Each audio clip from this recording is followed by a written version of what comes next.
Okay चलिए बताइए question कौन सा करना है। Question number 6। बिफोर दैट किसी और को क्वेश्चन नंबर 1, 2, 3, 4 एंड 5 में डाउट?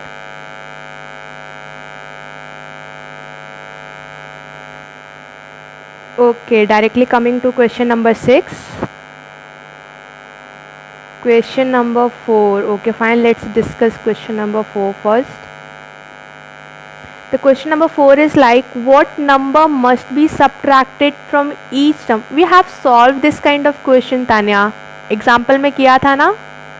आपका आंसर गलत आ रहा है और एल्स आपको समझ नहीं आया.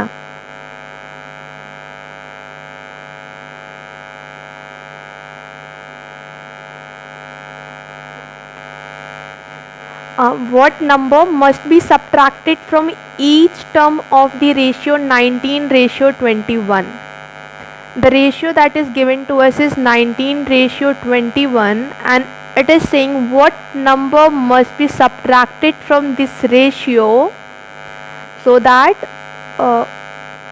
to make it 7:8, जिससे कि हम इसको क्या बना सकें, 7:8 बना सकें. ठीक है, देखते हैं. 19:21, 19:21 can also be written as 19/21. In the question it is given what number must be subtracted from this. It means we can subtract x. For a moment, suppose that we are subtracting x from the numerator as well as from the denominator, and after subtracting this number we are getting the ratio as 7:8, that is 7:8. ऐसा ही कुछ इसका मतलब है. Cross multiply कर देते हैं, then it will come as 8 into 19 minus x is equals to 7 into 21 minus x.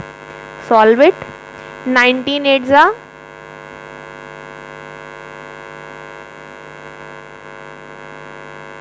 बताओ, जल्दी बताओ.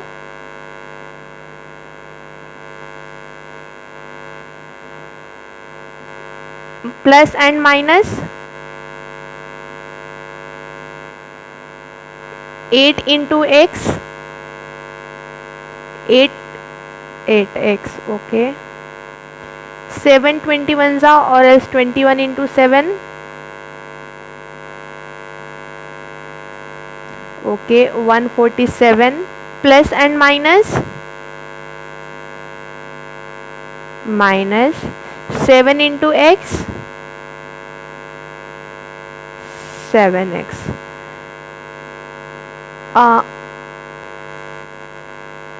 Then shift the terms having variables to one side and constants to another side. जिन terms में variables हैं उनको एक तरफ shift करते हैं, constants वाले को एक तरफ करते हैं. This is 152. Bring this 147 to left hand side. This is minus 7x. Take this minus 8x to right hand side. Solve करते हैं. 5 is equals to x. From here we got the value of x as 5. This is your answer. Coming to question number 6. If x ratio y is equals to 5:8, x is to y is given as this is equals to 5:8. Then we have to find 4x minus 2y divided by or else ratio 7x minus 3y. ऐसा question भी हमने किया था example में. See, for a moment here already we have used variable x and y, so you can say that this x is equals to 5a and y is equals to 8a. ऐसा लिख सकते हैं.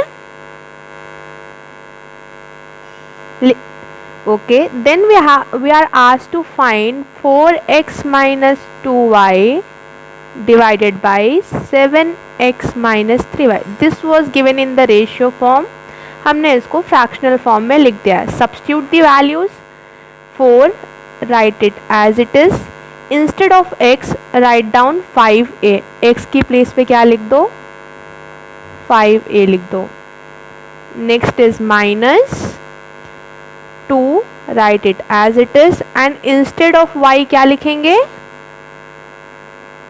Yes, we will write 8a divided by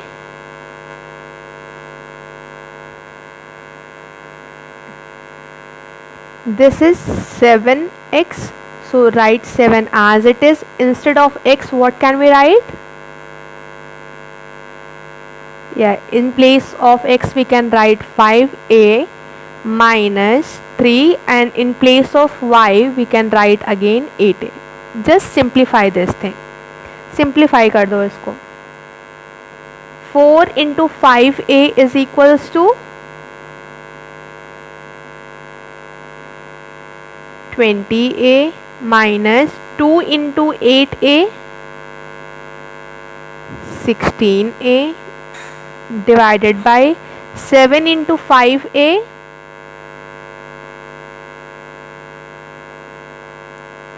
35a, 3 into 8a 24a.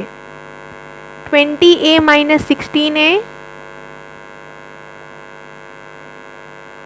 what will come? 4a. 35a minus 24a, yes, 11a. So this a and a will get cancelled, and this we got as 4 ratio 11. Got the answer? Is it clear? Okay, fine. Then next question. Do you have doubt in any other question?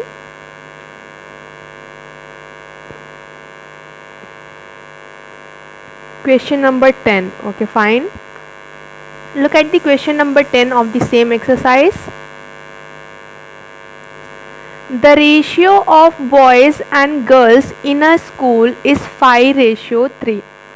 It is given that the ratio of boys and girls, सी जो पहले दिया है वही पहले लिखना है, girls पहले लिखकर बॉयज़ बाद में नहीं लिख देना है. The ratio of boys and girls in a school is 5:3. If there are 300 boys, so total number of boys in a school are 300. Find the number of girls in this school. You have to find number of girls. This is the question. From here, can you write number of boys as 5a? क्या हम ऐसा लिख सकते हैं? Total number of boys in this school are 5a and total number of girls in the school are 3a. But this is according to the ratio. ये हमें ratio दिया हुआ था, हमने वहाँ से लिखा है कि नंबर ऑफ बॉयज़ 5a हैं and number of girls 3a हैं. In the numeral form it is given that the number of boys in the school are 300. It means this 5a is equals to 300. Is it so or not? From here we can find the value of a. We will just move this 5 to right hand side. This will come as 300 divided by 5 and just cancel it out. We got the value of a as 60. 60 आ गया. From here see number of boys are 5A and in total it is 300. You have to find number of girls. Girls कितनी है school में? 3A है. And we got the value of A as 60, so we can write it as 3 into 60, and this will come as 180. It means total number of girls in the school are 180. Understood? Is it clear? Okay, fine. Do you have doubt in any other question?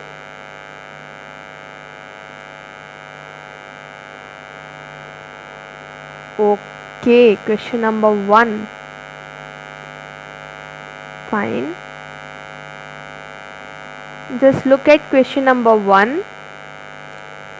In the ratio 8:13, आपको ratio given है. क्या ratio given है? In the ratio 8:13, if the consequent is 91, which one is consequent? 8 है या 13? Consequent कौन सा है? हाँ, second term, right. Second term is your consequent.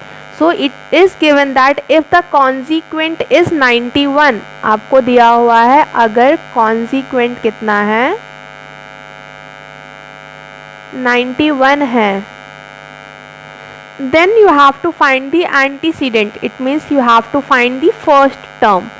So we can write it as the first term is, or else the antecedent is equals to 8A and consequent is equals to 13A. Can we write in this form? Antecedent आपका 8A है और consequent 13A है. क्या ऐसा लिख सकते हैं हम या नहीं लिख सकते?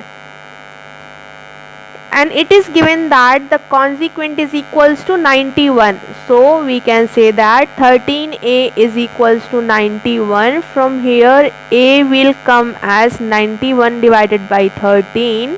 Just cancel them out. कितने टाइम्स आएगा? 7 times. We got the value of A as 7. A की वैल्यू कितनी आ गई? 7. हमसे पूछा था to find antecedent. Antecedent is equals to 8A है, तो कितना हो जाएगा? 8 into that is equals to 56. आ गया? आ गया? ठीक है. Any other question?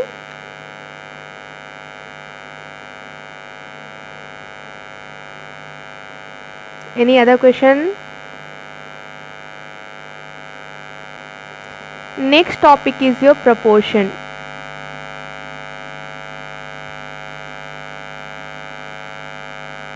अभी तक हम रेशियो पढ़ रहे थे and ratio was nothing but the comparison of the quantities. Quantities को ही कंपेयर कर रहे थे हैविंग सेम यूनिट. ठीक है, यही कर रहे थे ना अभी तक. रेशियो में दो क्वांटिटीज को कंपेयर कर रहे थे जिनकी यूनिट क्या थी? सेम थी. प्रपोर्शन क्या है? Comparison of ratios.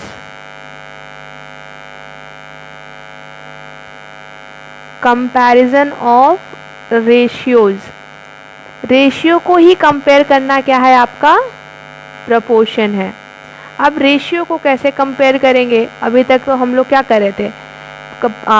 सिर्फ हमारे पास नंबर्स थी, क्वांटिटीज थी एंड हम उनको कंपेयर कर रहे थे. Now you in this case you have to compare ratios. यहाँ पे रेशियो को ही कंपेयर करना है. Suppose that you are given with 2 ratios, A ratio B and C ratio D. Comparing these 2 ratios is called as proportion. Proportion लिखते कैसे हैं? This is A ratio B and the sign for the proportion is 4 dots. This is proportion. 4 dots. Fine. C ratio D. इस तरह से करते हैं. एक example देखते हैं. Suppose that we are given with the notebooks and its cost, हमें notebooks दी हुई हैं और उसका कॉस्ट दिया हुआ है. We have 4 notebooks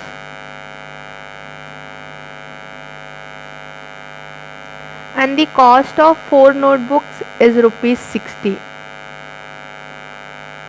Again we went to shop and we bought 12 notebooks and the cost of these 12 notebooks is ₹180.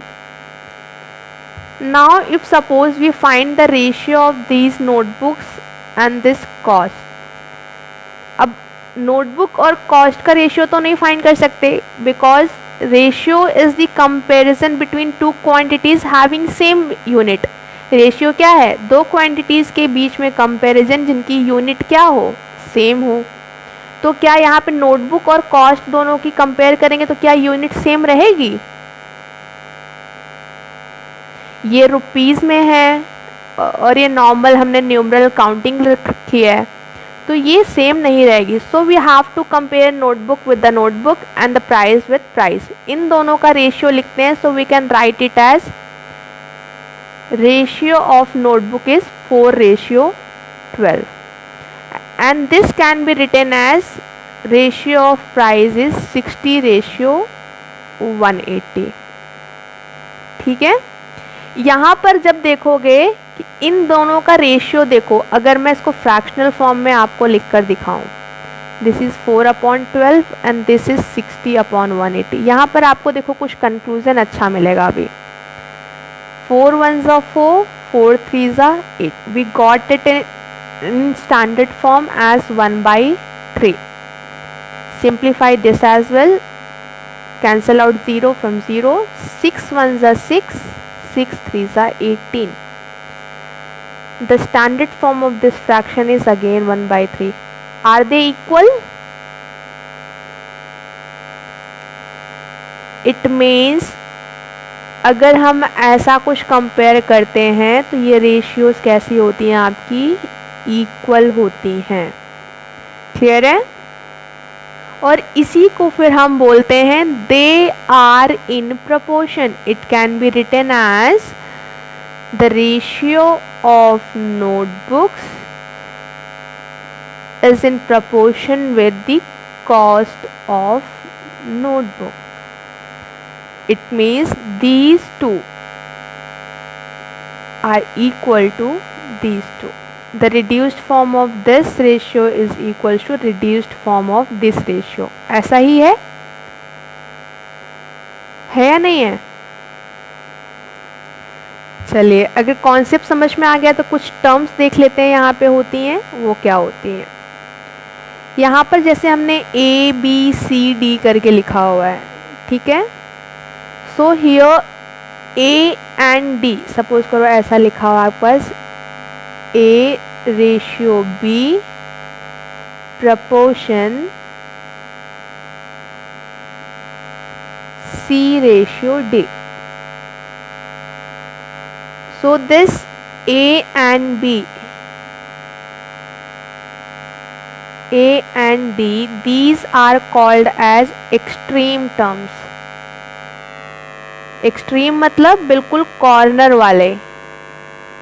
Extreme का मतलब क्या हो गया? बिल्कुल कॉर्नर वाले.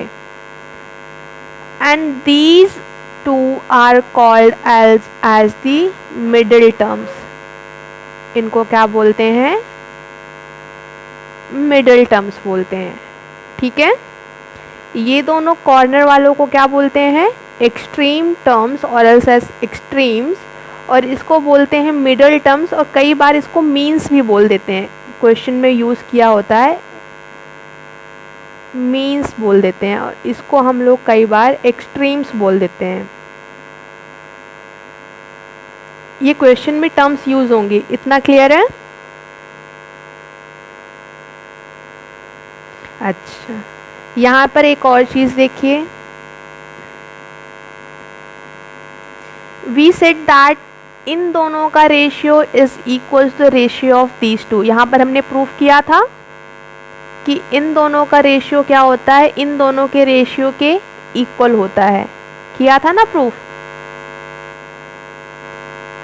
हमने ये प्रूव किया था A ratio B is equals to C ratio D, ये हमने प्रूव किया था। ठीक है, अब इसको हम फ्रैक्शनल फॉर्म में कैसे लिख सकते हैं? A रेशियो B को we can write it as A upon B and C ratio D can be written as C upon D. Just cross multiply these two. Cross multiply करो इनको।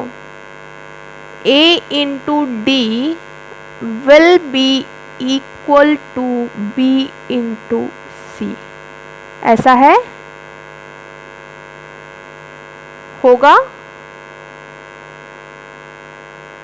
होगा A into D equals to B into C होगा।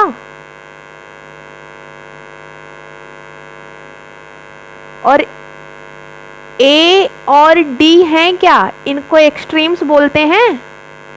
A और D को क्या बोलते हैं? Extremes बोलते हैं। So can we write it as, क्या इसको हम लोग ऐसा लिख सकते हैं? Product of extremes.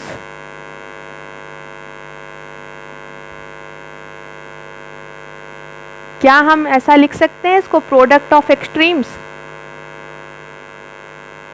मतलब एक्सट्रीम्स का product. And B and C को हम क्या बोलते हैं? We call them as means, means बोलते हैं इनको। So can we write B into C as product of means? इसको हम product of means लिख सकते हैं। लिख सकते हैं। From here we got one conclusion that product of extremes are always equals to product of means। मतलब extremes को मल्टीप्लाई करोगे तो वो हमेशा मीन्स के इक्वल होगा। इतना क्लियर हुआ? यहाँ से हमारा एक और कॉन्सेप्ट क्लियर हुआ कि प्रोडक्ट ऑफ एक्सट्रीम्स क्या होते हैं? प्रोडक्ट ऑफ मीन्स के इक्वल होते हैं।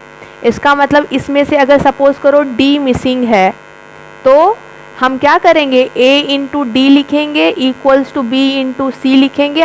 D हमारा ऑटोमेटिकली हमें मिल जाएगा, मिल जाएगा ना। इतना यहाँ तक के कॉन्सेप्ट में कुछ डाउट? ओके